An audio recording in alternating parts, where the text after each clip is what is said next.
விஜய் மகன் முதல் படத்திலேயே கேமியோ ரோலில் விஜயின் மகன் ஜேசன் சஞ்சயை இயக்குனராக அறிமுகமாக செய்ய இருப்பதாக லைகா நிறுவனம் அதிகாரப்பூர்வமாக அறிவித்தது. இது ரசிகர்களுக்கு சர்ப்ரைஸாகவே இருந்தது. லண்டனில் ஸ்கிரீன் ரைட்டிங்கில் BA ஹான்ஸ் படிப்பும், டொராண்டோ திரைப்பட பள்ளியில் திரைப்பட தயாரிப்பு பிரிவில் டிப்ளமோவும் முடித்திருக்கிறார்.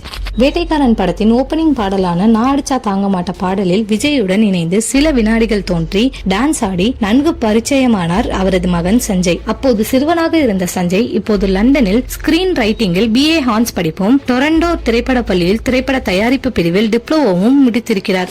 அத்துடன் சத்தமில்லாமல் புல் த ட்ரிகர் என்ற குறும்படத்தையும் அவர் இயக்கியிருக்கிறார். இந்த அறிவிப்பு வெளியான நாளில் இருந்து அவரது படத்தில் நடிக்கப் போவது யார் என்ற ஆர்வம் ரசிகர்கள் மத்தியில் தொற்றிக்கொண்டது. வழக்கம் போல் இந்த படத்தில் அஜித், விஜய் சேதுபதி என டாப் நடிகர்களின் பெயரை குறிப்பிட்டு அவர்கள் நடிக்கப் போவதாக வதந்திகளை கிளப்பினர். இதையடுத்து ஜேசன் சஞ்சய் இயக்கும் படத்தில் கவின், ஹரிஷ் கல்யாண், அதர்வா முரளி ஆகியோரின் பெயர் அடிபட்டது. சிறிது காலம் கழித்து இவர்கள் மூவரும் படத்தில் நடிக்க இருப்பதாக தகவல்கள் உலா வந்தன.